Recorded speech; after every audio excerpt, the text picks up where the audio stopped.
Coming to you from a cozy little condo high atop Old Fourth Ward, Atlanta. Welcome to The Ron Show on America One Radio. Here's your host, Ron Roberts. And we'll start with this story from WXIA-TV 11 Alive here in Atlanta, Georgia. Before we get started, Secretary of State's office is launching a multi-phase audit of Georgia's voter rolls. That's right. So it could lead to one of the largest purges in state history. 11 Alive's Grace King is joining us live from the newsroom tonight with more. So, Grace, why is this happening? The Georgia Secretary of State's office says they're launching the audit to maintain accuracy of their voter rolls. They say it's mainly looking for inactive and relocated voters. But Democrats worry it'll affect other people, too. At the Georgia Secretary of State's office, there's no off years for elections. That's why Chief Operating Officer Gabriel Sterling says they're launching a new multi-phase audit this summer. We're trying to do everything we can to have the cleanest voter rolls and also increase voter confidence, because that's what we need to have in these times when people still question the outcomes of elections. The first phase will target voters who've missed multiple presidential election cycles. It could be 10 years since these individual human beings have voted, touched a voter roll, talked to anybody in the government about anything. So we are 99.9% sure they are no longer here. Georgia Democratic Party Chair Charles Bailey worries some of the voters who could be affected are still here. What we have a problem with is this use it or lose it policy, bureaucratic policy, to remove people that have not died and they have not moved. He says this process threatens to take away a fundamental right. I think that's outrageous, and it's typical bureaucratic stuff, not focused on the well-being of Georgians.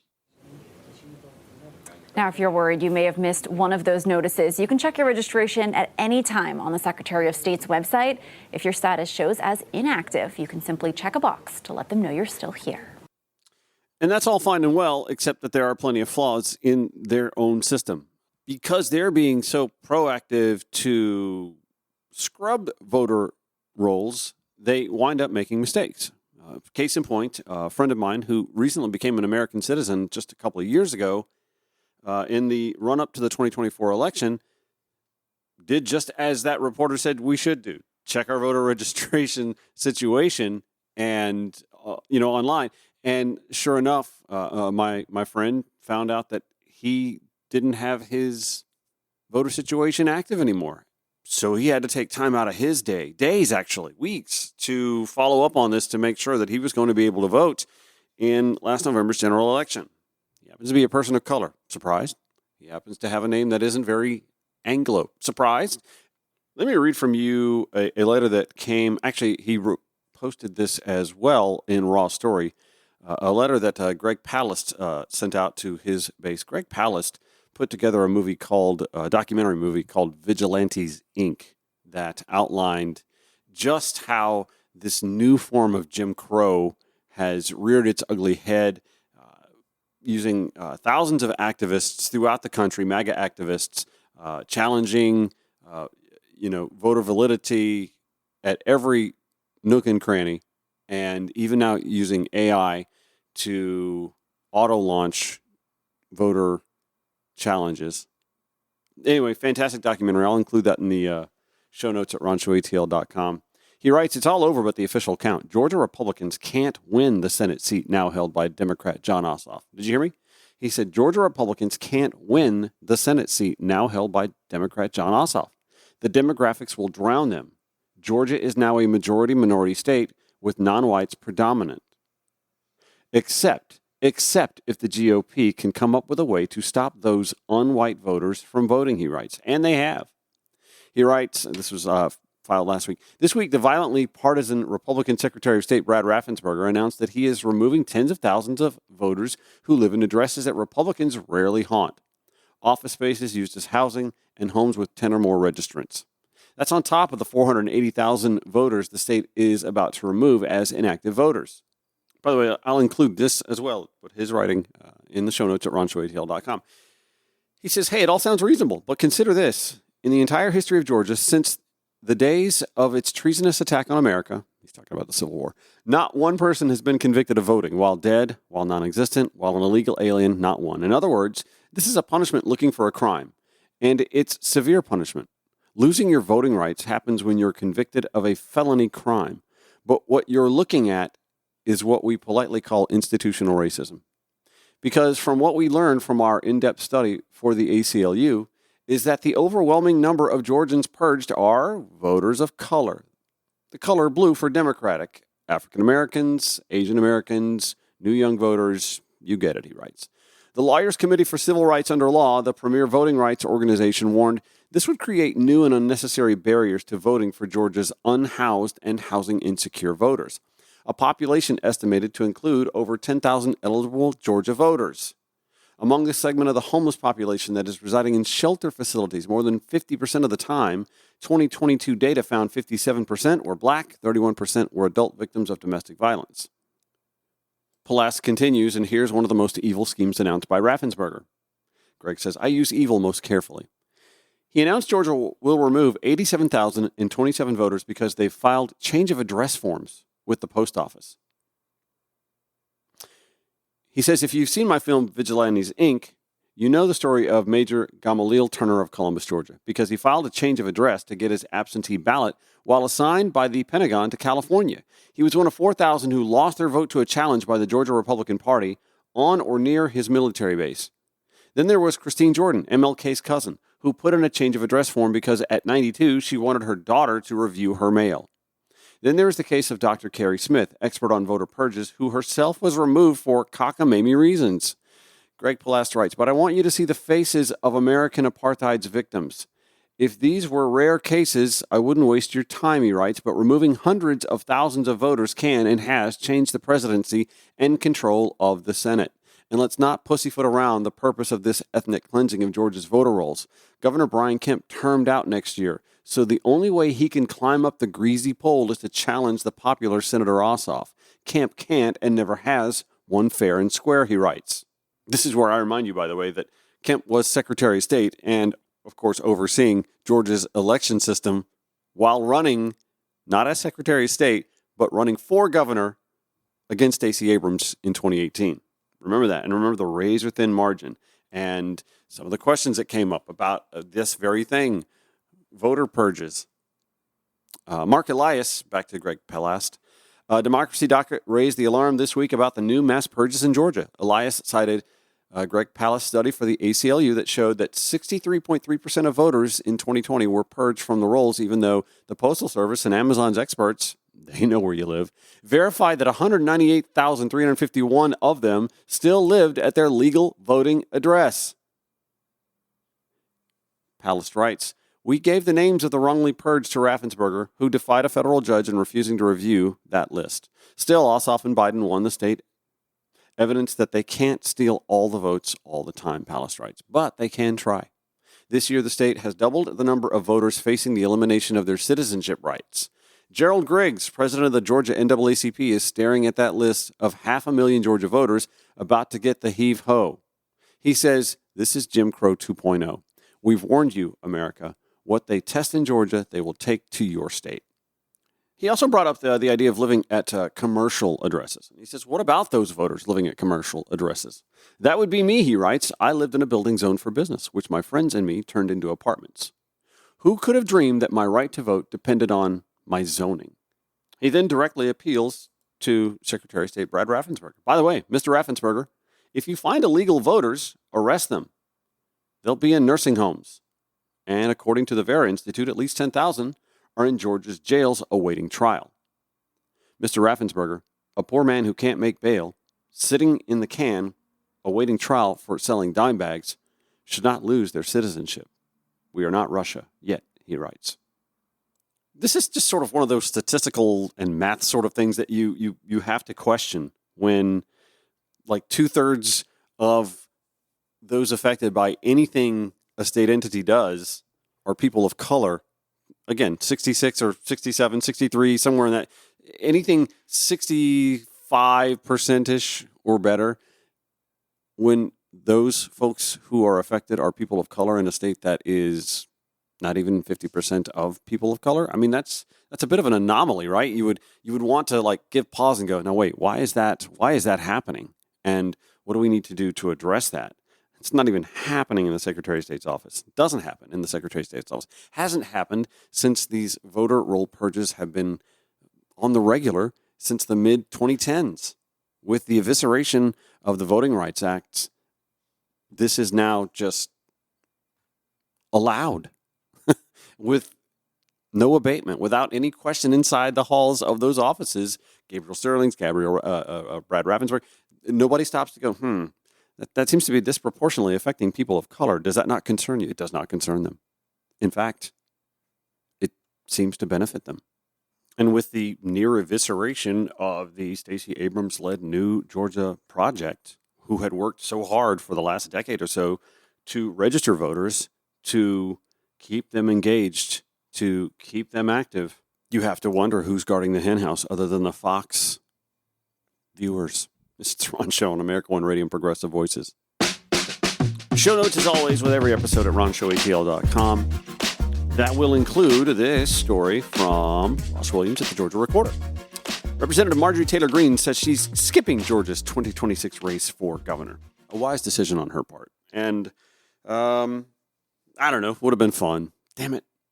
Anyway, Congresswoman Marjorie Taylor Greene, according to Ross Williams, says she will not run for governor just weeks after taking a pass on entering Georgia's U.S. Senate race. Greene, a close ally of President Donald Trump, announced Tuesday she will not run for governor in 2026, citing a desire to focus on her district and distaste for what she called Georgia's good old boy political system.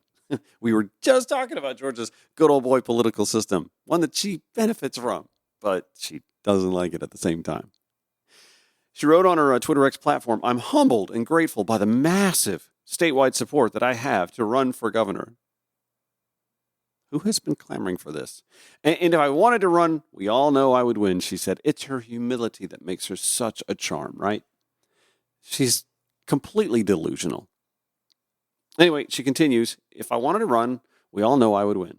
It's not even debatable. Actually, I'm going to, not that Ross Williams isn't a fantastic reporter. I love the Georgia Recorder. Let me give you her entire inane tweet because it's low-key cray.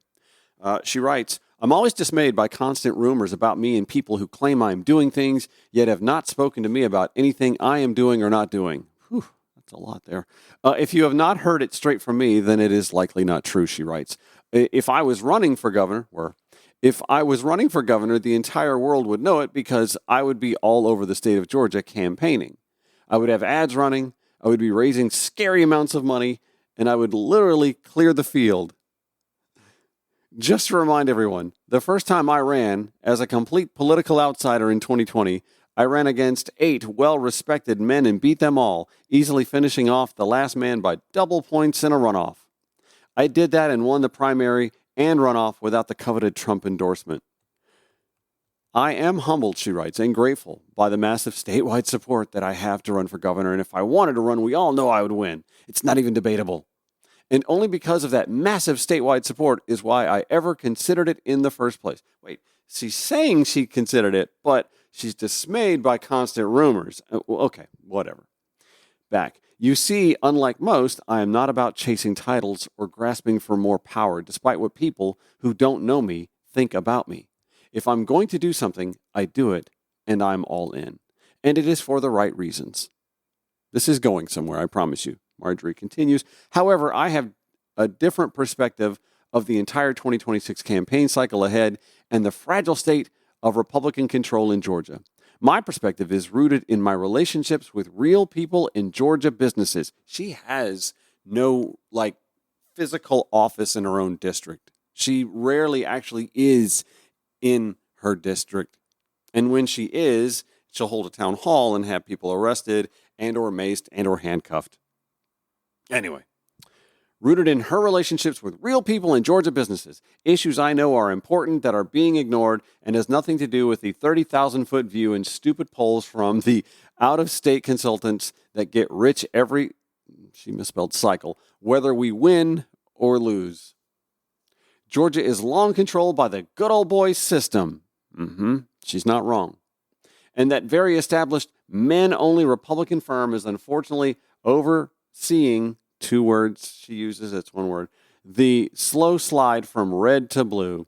The I'll scratch your back if you scratch mine. Wheeling and dealing at the hunting clubs and country clubs does not reflect the sentiment and issues of the vast majority of Georgia voters.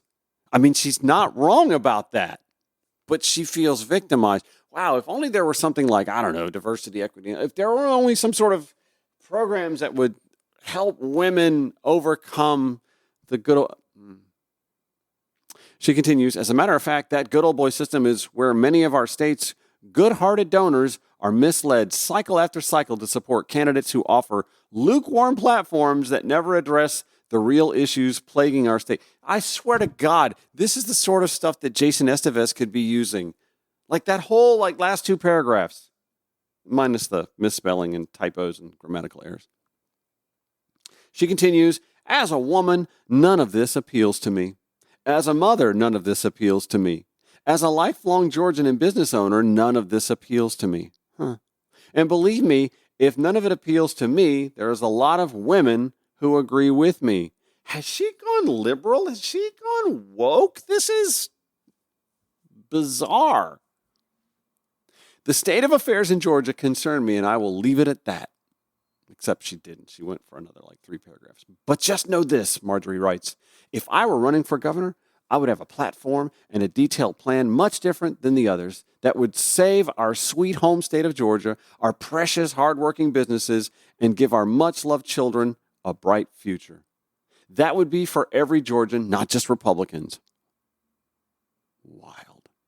And one day I might just run with the blessing from the good old boys club or the out-of-state consulting leeches, or even without the blessing of my favorite president. It's funny that she talks about these out-of-state leeches, and yet she is one of the top 10 donors in the country. Do you think she's getting that from her district, her mostly impoverished Northwest Georgia? No. She finishes, one day I might just run purely out of the blessing of the wonderful people of Georgia, my family and friends, but it won't be in 2026 because she wouldn't win. In the meantime, you'll find me in the beautiful hills of Northwest Georgia. Good, yeah, sure. And fighting with all my might in the House of Representatives for the people who elected me. That is why Marjorie Taylor Greene has said she is not running for governor of the great state of Georgia. Because she is a marginalized woman in a state run by the good old boys. I mean, that could have been from the lips of Stacey Abrams, except Stacey Abrams is vastly more eloquent and sticks to grammatical cues and knows that overseeing is one word and not two, and can spell cycle, or would at least edit it out or retweet it or something like that if it were fit. And by the way, when are we going to get to that? Why is it I can't edit anything on Twitter X? And yes, I'm still on Twitter X. I'm only on Twitter X because I like to be able to see this stuff and kind of get... And by the way, I don't know if anybody's noticed, Twitter X is sort of taking a bit of a turn with all the Epstein business and with the divorce between Elon and Trump. There's a ever so slight shift in the narrative on the Twitter X platform. It's just interesting to watch.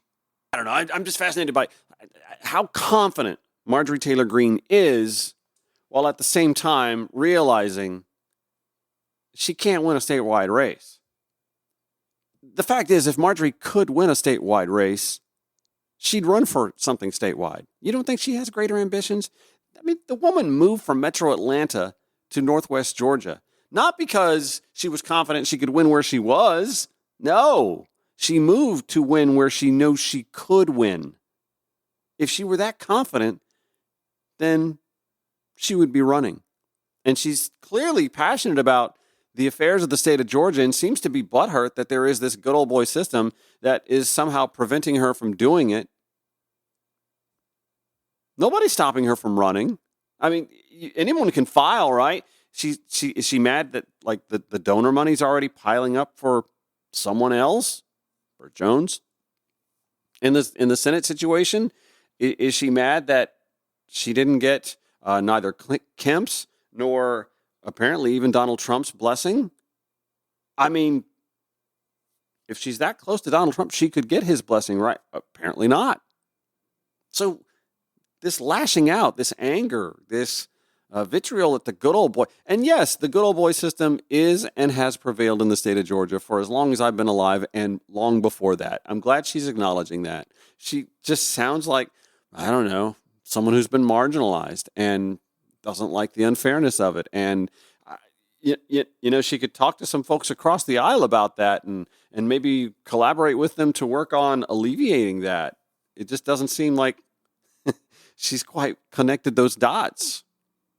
It's right there in front of her face, and yet she's, it's interesting. I'll give her this. I mean, she's surprised me a little bit. She's talking a little bit about like Gaza being genocidal now.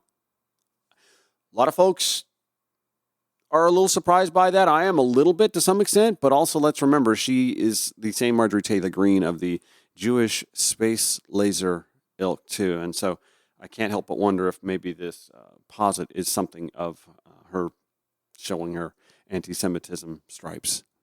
Anyway, Marjorie's not running for statewide office, and so that's just one less fun thing to discuss. This is The Ron Show on America One Radio. If it weren't for the fact that the Supreme Court basically has just given Trump a lifetime free pass to be as criminal as he wants, I would think that his attorneys would want him to shut the up. I mean, how many times do you think Trump's attorneys over the years, like all of them that have worked for him, that have been fired by him, been rehired, and those that are like, yeah, fine, I'll take the job. It's good publicity, no money. But how many times do you think his attorneys over the years have gone, my God, I wish this guy would just shut the up. It's making our job so much harder. Get off of Truth Social. Stop tweeting. How many times do you think that is? Trump can't help himself. He wants the Epstein story to go away, but he keeps bringing it up. There's clearly something about this story that agitates him because he keeps bringing it up. Let me go to this story last night from NBC News that just made me realize his attorneys have to be like just slapping their forehead every day and then going, oh, wait, he has the lifetime free pass from the 6-3 Supreme Court that he packed. Anyway, here's that story from NBC News. As President Trump headed home from Scotland, he identified a prominent sexual abuse accuser of Jeffrey Epstein, Virginia Giuffre, as a former Mar-a-Lago employee who had been recruited by Epstein to work for him instead, causing a falling out with Mr. Trump. He stole her. And by the way, she had no complaints about us, as you know, none whatsoever. Giuffre, who died by suicide in April, had worked at the spa at Trump's Mar-a-Lago club as a teenager in the late 90s. Reporters asked the president whether any young women were among those hired away by Epstein. Yeah, people that work in the spa. I have a great spa, one of the best spas in the world in Mar-a-Lago. And people were taken out of the spa, hired by him. This new disclosure surfaced as the president revealed more about why he abruptly cut off his friendship with Epstein 20 years ago. He took people that worked for me, and I told him don't do it anymore, and he did it. And I said, stay the hell out of here. In 2019, Epstein was charged with sex trafficking of underage girls. Giuffre had pushed for Epstein's arrest. How did this happen for so long? How did he get away with it? President Trump is not accused of any wrongdoing tied to Epstein. Ghislaine Maxwell, Epstein's convicted co-conspirator, has been subpoenaed by Congress to testify, but her lawyers want immunity first. Jon Stewart, by the way, teeing off a little bit on Donald Trump and this defense mechanism that he's trying to employ, which is to somehow ask for the media to stop percolating on the Epstein story while still percolating on himself. As you know, this young man has been embroiled in the Jeffrey Epstein sex trafficking scandal and did what anybody who is innocent when facing an accusation of this type did what anybody who was innocent would do. He fled the country. He fled the country, taking a jaunt to bonny old Scotland. That's probably not the right accent. That's pretty good. To leave his troubles in the United States behind and finally gain an ocean's distance between himself and the Epstein scandal and focus on his new trade deal with the EU. I'm sorry, yes, you there, from the Inverness Castle Times. Mr. President, was part of the rush to get this deal done to knock Jeffrey Epstein's story out? Oh, you got to be kidding with that.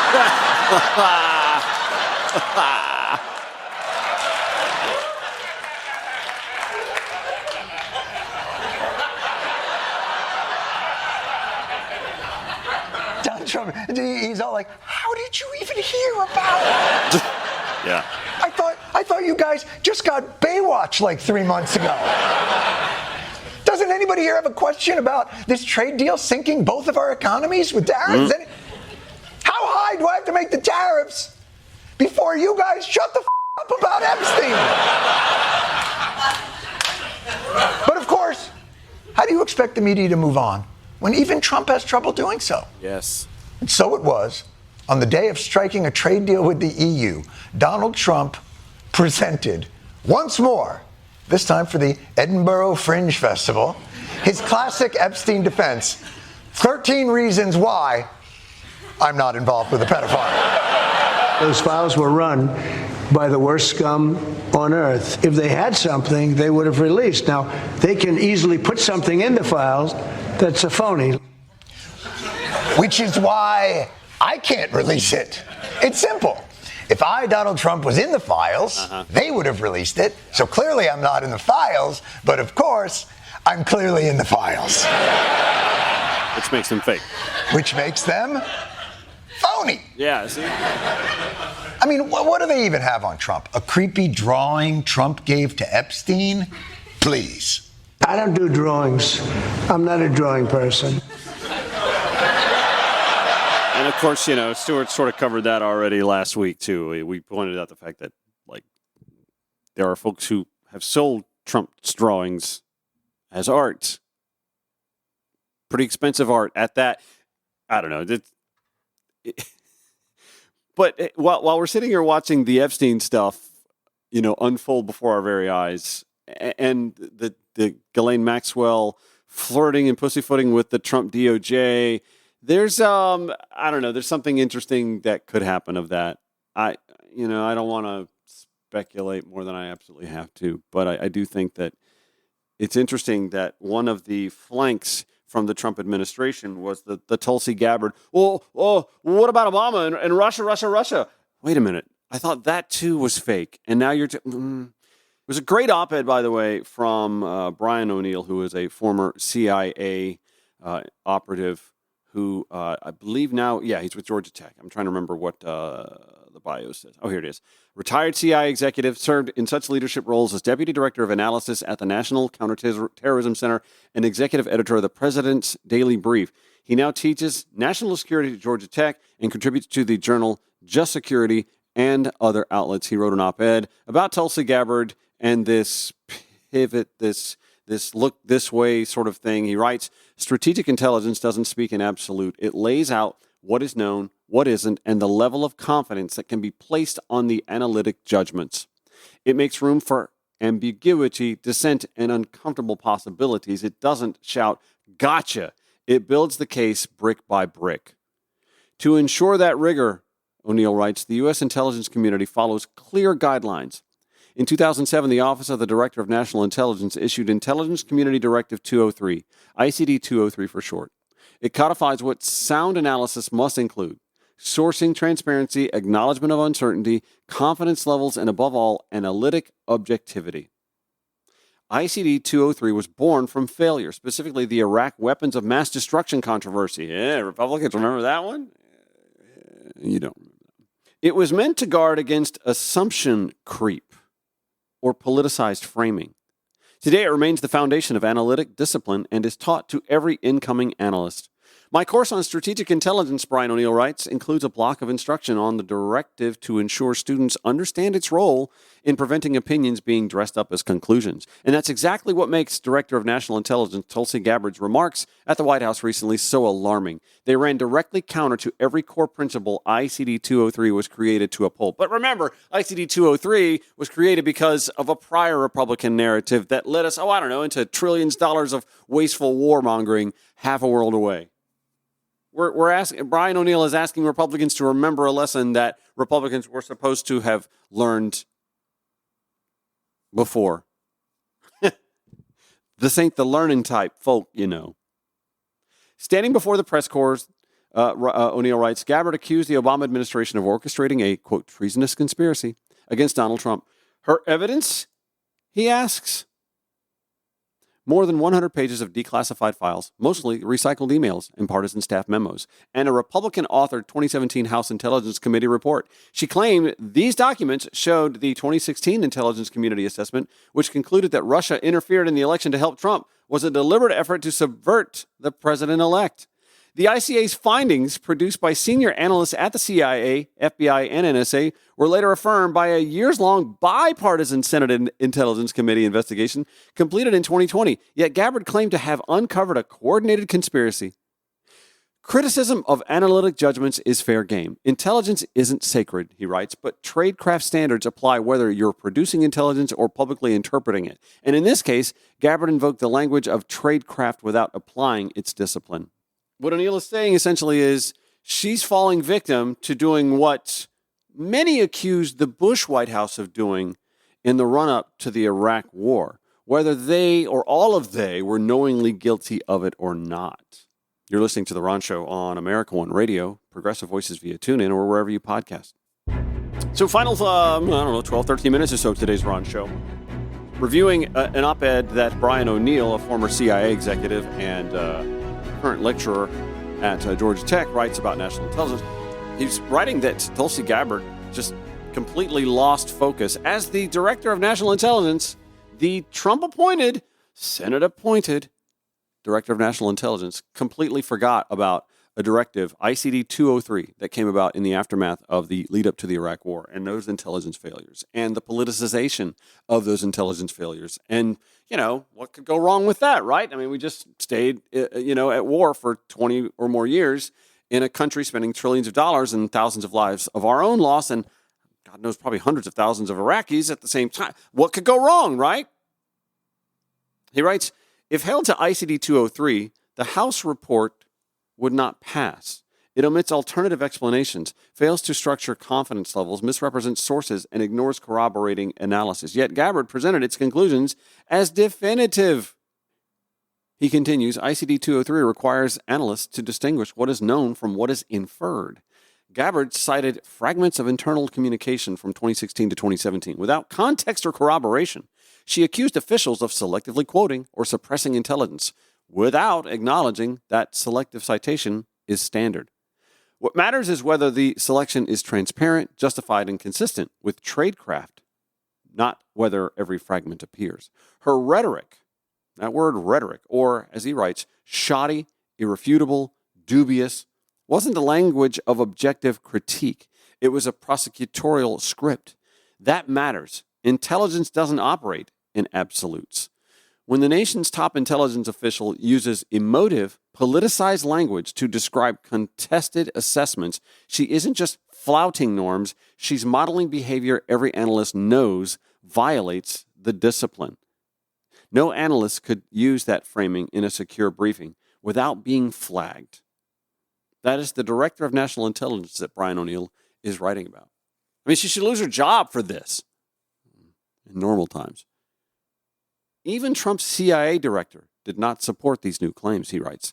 Gabbard also misrepresented the process. She claimed the ICA was crafted by a single analyst, implying that the process was engineered to produce a predetermined conclusion.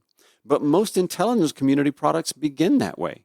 Review and coordination shape the final version, which is precisely what happened with the ICA, reflected in the NSA's documented moderate confidence compared to the CIA and FBI's higher judgment. Even more troubling, O'Neill writes, Gabbard alleged that the intelligence community misled and conspired. That is not critique. It's an indictment, leveled without applying the same standards she claims were ignored. She disparaged the institution she now leads using tradecraft language stripped of its grounding. And he writes the irony. Even the CIA's internal review, commissioned by Trump-appointed director John Radcliffe and released just before July 4th, did not support her claims. It noted some concerns about speed and sourcing, but concluded the ICA, quote, was robust and consistent with Intelligence Community Directive 203. Now, there's that directive again. And that its, quote, analytic rigor was evident in its extensive sourcing. It also reaffirmed the core analytic conclusions that Russia sought to help Trump. Gabbard said she wanted to keep politics out and then politicize the issue. The issue is no longer about the ICA. It's about whether Gabbard sees her role as leading an intelligence enterprise or advancing a political narrative. Former senior intelligence officials, including former CIA Director Michael Hayden, have warned of this shift. Once objectivity is replaced by advocacy, the system breaks. What could go wrong with our intelligence system cracking, right? It could, lead us into another faulty war. It could hyper-politicize even further a society that is already hyper-politicized. Gabbard says she wants to root out politicization, O'Neill writes. But politicization isn't just about what's said. It's also about what's left out, misrepresented, or framed with false certainty.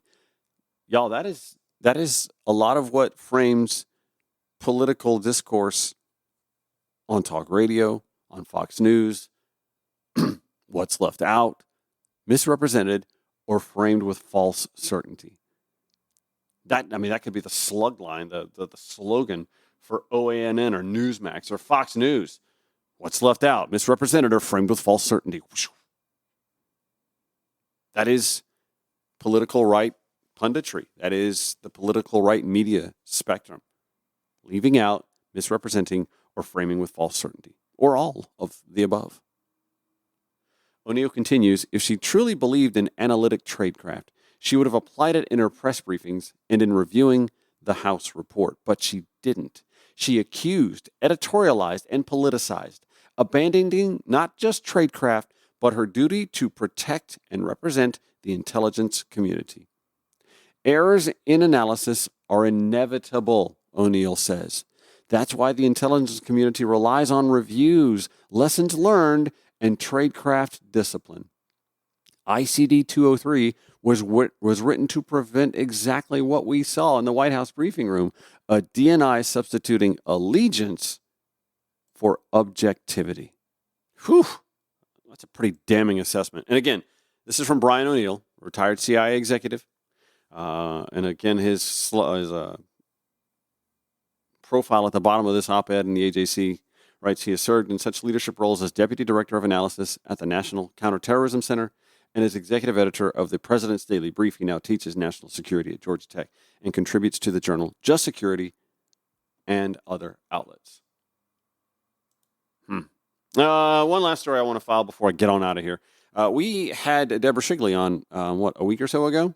She's running in the special election to replace Brandon Beach, who is now Trump's Treasury Secretary, and she's the only Democrat on the ballot.